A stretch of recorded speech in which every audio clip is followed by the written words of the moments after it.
प्राण चले गे नारी के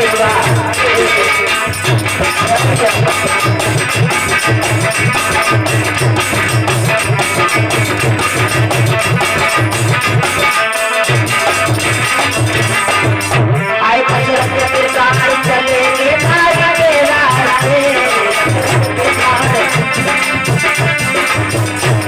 दशरथ के प्राण चले गे नारी के रास्ते रावण का नाम हो गया नारी के रास्ते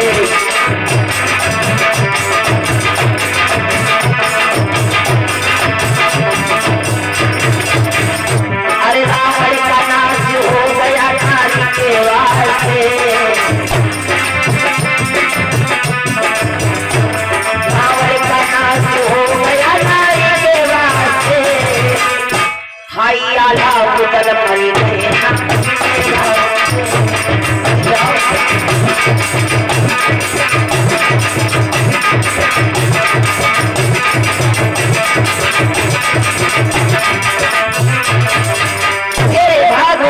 महाभारत एक नारी की वजह से हुआ। अगर दुर्योधन को गिरते हुए देख करके द्रौपदी धक्का मार के हंसी ना हुई होती तो आज को महाभारत नहीं होता। जब दुर्योधन गिरा था धर्मराज ने जब अपने घर का गृह प्रवेश किया, गृह प्रवेश में बहुत बड़ा विशाल यज्ञ किया। हमें कथा नहीं सुनानी, केवल भाव देना है। और उस यज्ञ में गृह प्रवेश में जिस समय यज्ञ किया, उस यज्ञ को देखने के लिए दूर दूर के राजा एकत्रित हुए। दुर्योधन भी अपने भाइयों के साथ में आता है। धर्मराज का महल ऐसा बना है जहाँ पे सूखा है वहाँ पानी है, और जहाँ पे पानी वहाँ सूखा दिखाई दे रहा है। दुर्योधन को मालूम नहीं था, उसने सोचा यहाँ पे सूखा है मैं निकल जाऊं, लेकिन जिस समय दुर्योधन ने आगे पैर बढ़ाया आज फिसल करके गिर गया। जिस समय गिरा तो आज द्रौपदी ठाका मार करके हंसने लगी। हमें लग रहा है कि अंधों के अंधे पैदा होते हैं। क्या भाभी को ऐसा चाहिए? चाहिए ऐसा भाभी को? भाभी के सामने अगर देवर गिर जाए और भाभी ठाका मार करके हंसे आए और बढ़िया, अगर वो 32 टूट जाए तो बढ़िया रहा। अरे भाभी को तो ये कहना चाहिए था, देवर अरे गिरे तुम हो लेकिन जख्म मेरे दिल में आई है। जब दुर्योधन को देख करके द्रौपदी ने हंसा था तो दुर्योधन ने गुस्से में आकर के क्या कहा था? द्रौपदी के बोल उठा, अरे ये कभी कहो ऐसा आएगा और रंग भंग हो जाएगा, ये हंसना तुम्हें उठा देगा।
संभाल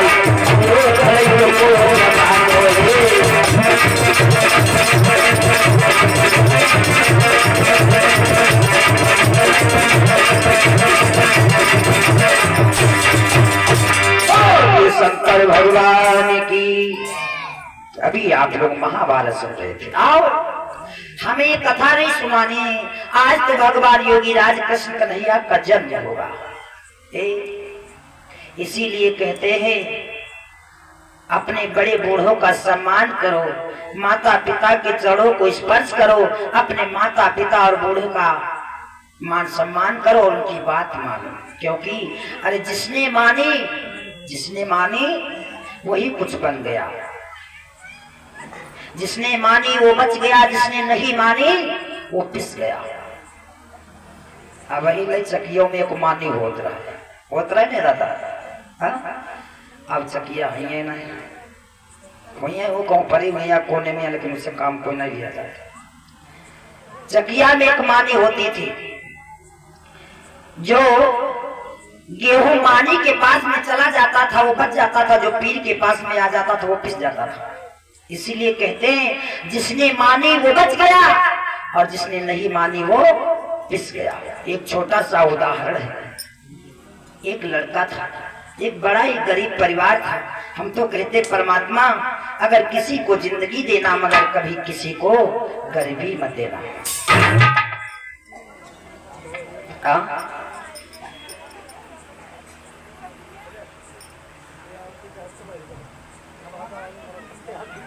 बात बताए,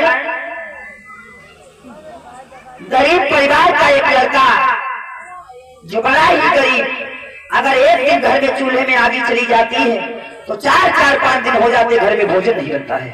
इतना गरीब है। परमात्मा देने वाले को किसी को गरीबी मत देना।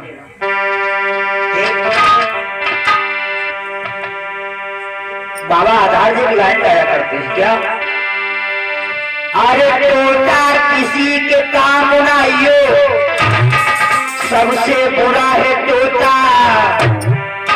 अरे लुच्चा गुंडा नाम धराई दे, बेईमान बनाई दे टोटा।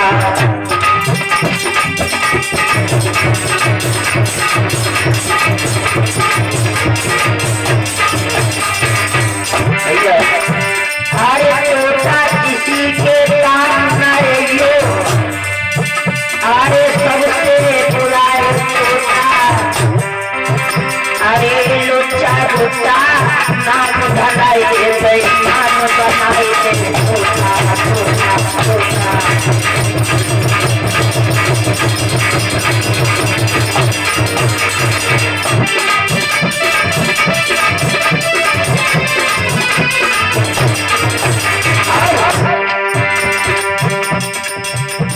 अरे नरसिंह के घर तोता आई हो, घर में नाई है ताना।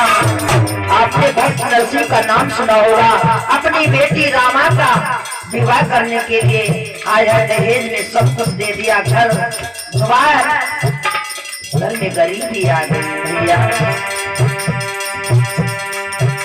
अरे नरसिंह के घर तोता आई हो, घर में नाई है ताना। अरे सिर सागर से नाई आयो लेके पट परवाना।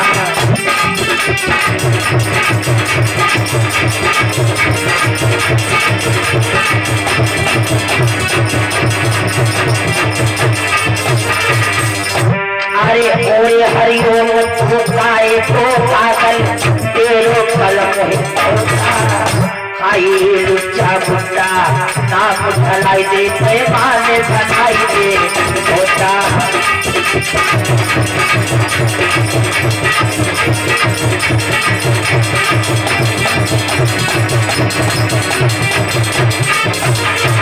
मेरे भाई श्रोताओं, एक बड़ा ही गरीब परिवार का एक लड़का था। अगर एक दिन घर में खाना बन जाता था तो दूसरे दिन का कोई जुगाड़ नहीं लग पाता था। वही जब बेटा बड़ा हो गया तो आज अपने मम्मी पापा से बोला है, पिताजी घर में बहुत गरीबी है तो क्यों ना मैं परदेश को चला जाऊं, कमाई करके पैसा कुछ धन ले आऊं घर में। तो आज जब चलने के लिए बेटा तैयार हुआ, अपने पिता के चरणों को छुआ तो पिता ने जवाब दिया, बेटा बाहर जा रहे हो, परदेश जा रहे हो, लेकिन अगर तुम कहीं पे गलत वस्तु देखना, गलत चीज देखना तो उस पर पर्दा डाल देना। मैया के चरणों को छुआ तो मैया ने जवाब दिया, बेटा परदेश जा रहे हो लेकिन परदेश में जा रहे हो, घर में कभी पाट की कमाई का पैसा मत लाना, अपने खून और पसीने की कमाई का पैसा लाना। एक परिवार गुरुमुखी था। बेटा जब चला तो गुरुजी के दर्शन हुए, गुरुजी के चरणों को छुआ, जवाब दिया गुरुजी मैं परदेश जा रहा हूँ कमाई करने के लिए। गुरुजी ने जवाब दिया बेटा अगर परदेश जा रहे हो कमाई करने के लिए तो एक बात याद रखना, अगर कहीं पर भी भगवान की कथा होती हो, चाहे कितना भी क्यों ना जरूरी काम हो, थोड़ा सा समय जरूर दे देना। आज चल देता है, बेटा जा रहा है परदेश को। रास्ते में एक नगर पड़ा, राजा ने देखा, बेटा को रोक लिया, ठहर जाओ बेटा, कहाँ जा रहे हो? जवाब दिया महाराज मैं परदेश जा रहा हूँ कमाई करने के लिए। हमारे घर काम करोगे? क्या काम करना है? जवाब दिया हमारे घर में घोड़े पले हैं, घोड़ों की लीद उठाना है। जवाब दिया महाराज जरूर करूंगा, हम तो काम करने के लिए ही जा रहे हैं। आज उस बेटा को काम पे रख दिया। हे मैया की बात याद आ गई कि मेरी मैया ने कहा था बेटा घर में खून और पसीने की कमाई का पैसा लाना। आज बेटा ने इतनी जबरदस्त मेहनत किया, एक हफ्ते का काम 3 दिन में करके दिखा दिया। जब 3 दिन में करके दिखा दिया, मेरे भागवत श्रोताओं ध्यान रखना, इधर हुआ क्या, इतनी जब जबरदस्त मेहनत किया तो राजा खुश हो गया। जवाब दिया बेटा अरे तूने 7 दिन का काम 3 दिन में कर दिया, मैं बड़ा खुश हूँ। आज के बाद में तुम घोड़ों की लीद नहीं उठाओगे। लड़का रोने लगा महाराज क्यों, मुझसे कोई गलती हो गई है? हमें नौकरी पर से मन निकालना, मैं इससे ज्यादा मेहनत करूंगा। जवाब दिया बेटा चिंता मत कर, आज के बाद तू घोड़ों की लीद नहीं उठाएगा।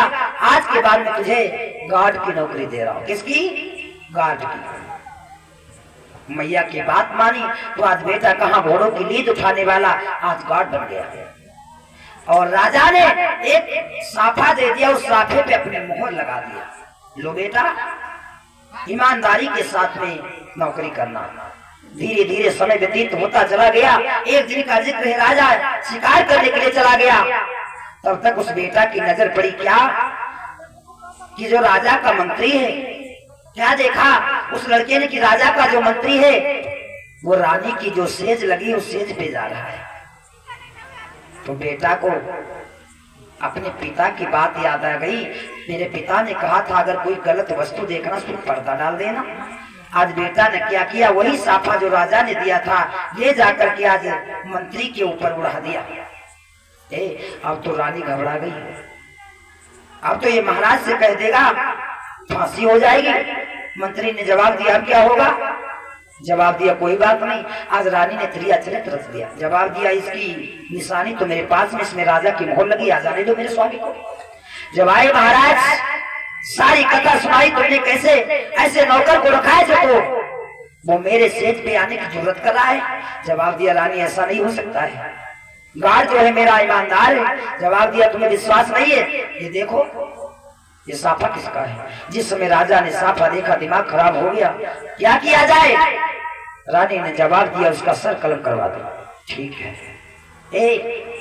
जल्लाद बिठा दिए दूसरी जगह पे, दूसरे स्थान पे जल्लाद बिठा दिए और जल्लादों से कह दिया जिसको मैं 1 नंबर पे भेजू उसका सर तुम काट देना और जिसको 2 नंबर पे भेजू उसको सर दे देना, झोले में पैक करके। पहले नंबर पे उसी बेटा को भेजा जो गार्ड की नौकरी कर रहा था। जाओ फला जगह चले जाओ, उस स्थान पे कुछ कागज लाने। बेटा को क्या मालूम, चल देता है, जा रहा है। लेकिन भगवान की कुछ कृपा हुई, मोहरसा में कथा चल रही थी भगवान की। गुरु जी की बात याद आ गई कि मेरे गुरु जी ने कहा था बेटा चाहे कितनी भी जरूरत वाला काम क्यों ना हो, लेकिन थोड़ी देर भगवान की कथा में समय जरूर दे देना। आज गुरु की बात मानी तो कथा में बैठ गया, कथा सुनने लगा। तब तक पंडित जी ने बोल दिया जो व्यक्ति कथा सुनने आता है अगर वो प्रसाद लेकर के नहीं जाता है तो उसे कथा का फल नहीं मिलता है। तो बेटा ने सोचा क्यों ना थोड़ी देर और रुक जाए, प्रसाद ले ले तब जाए। हाँ प्रसाद के भी नियम है। आप लोग कथा सुनने आते हो, हमने देखा यहाँ की बात नहीं है, यहाँ की बात नहीं है। जाते हैं दूर दूर वहां देखते हैं क्या लोग प्रसाद पावत या को हाथ माए नहीं पावा, लेकिन हाथ में मुंह फैला बया सब खाएंगे। हाँ सब यही खाएंगे। अरे थोड़ा प्रसाद घर भी लेकर के जाओ। क्यों? तुम तो पता लग घुमाते ने आयो कथा सुने कटेश्वर थे सलारपुर से, रात में 12 बजे कथा बंद भाई, तुम प्रसाद नहीं खाएगे हो, जमाना और हुआ है, जगह जगह 100 नंबर खड़ी। लोगों के लिए कहाँ गए रहो, कथा सुनाई, कोई प्रमाण है, प्रसाद हो, प्रसाद तो कोई बया समूह फैला खाएगी, चलो जेल काट जाओगे। अब बेटा ने सोचा थोड़ी देर क्यों ना और कथा में टाइम दे दूं, प्रसाद भी ले लूं। आज बेटा बैठ गया, गुरु की बात मानी। इधर राजा ने सोचा उसका सर कलम हो चुका होगा, आज उसी मंत्री को भेज दिया जो रानी के सेज पे जाने की जरूरत कर रहा था, जाओ उसका सर कलम हो चुका होगा, उसका सर लेकर के आओ। पहले नंबर वाला बेटा कथा सुन रहा है और दूसरे नंबर वाला जा करके 1 नंबर पे पहुंच गया। जल्लादों को क्या पता, जल्लादों ने उस मंत्री का सर कलम कर दिया। भगवान की कथा बंद हुई, जब कथा बंद हुई प्रसाद मिला, बेटा जाकर के पहुंचा 2 नंबर पे। आज जल्लादों ने उसका सर झोले में पैक है दे दिया, उसको क्या मालूम उसमें क्या है। जिस समय जा रहा है राजा के पास में, दूर से देखा राजा ने तो दिमाग खराब हो गया। अरे जिसका सर कटना है वो सर ले आ रहा है, ये कैसा खेल है। आज जब बेटा पास में आया, राजा ने सारी बात पूछी, बेटा ये सब क्या है। राजा ने सारी बात बताई तो बेटा ने जवाब दिया, महाराज जब मैं अपने घर से कमाई करने के लिए चला, मेरे पिता ने जवाब दिया था, बेटा अगर कोई भी गलत वस्तु देखना तो उस पर पर्दा डाल देना। मेरी मैया ने कहा था बेटा घर में अगर पैसा लाना तो खून पसीने की कमाई का पैसा लाना।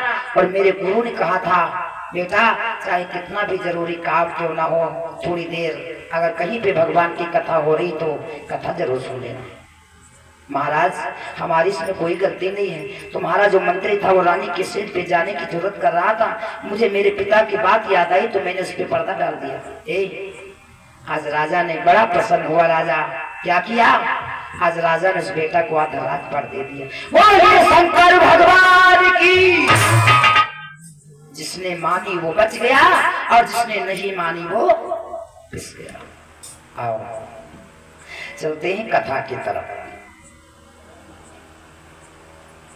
आज कन्हैया का जन्म होना है।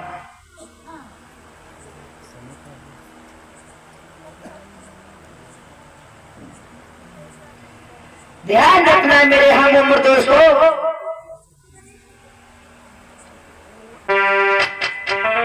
आओ पहले 2 बार भगवान का नाम बोलो, फिर से गुनगुना लो, सभी लोग बोलो।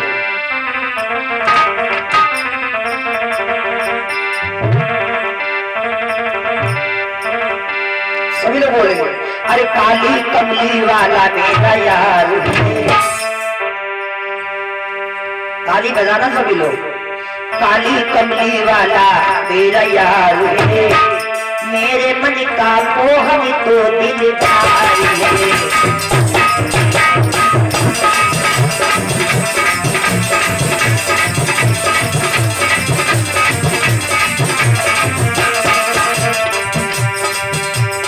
बोलो बोलो बोलो। हाँ कुछ मगरूर बैठे हैं, कुछ मजबूर बैठे हैं, कुछ मगरूर बैठे हैं, कुछ मजबूर बैठे हैं। अरे जिन्हें हम हद से ज्यादा चाहते वो तो बड़ी दूर बैठे हैं। बोलो सभी लोग बोलो भगवान का नाम। काली कमली वाला मेरा यार है, यार है, मेरे मन का मोहन तो दिलदार है।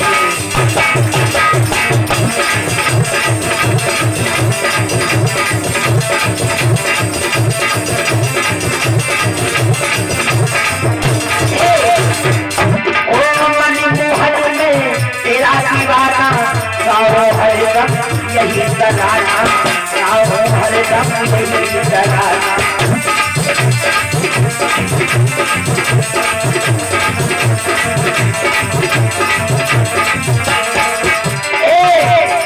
तू ही हाय हाय तू ही मेरा मोहन पूरे वारी है, वारी है, मेरे मन का मोहन को दिलदार है।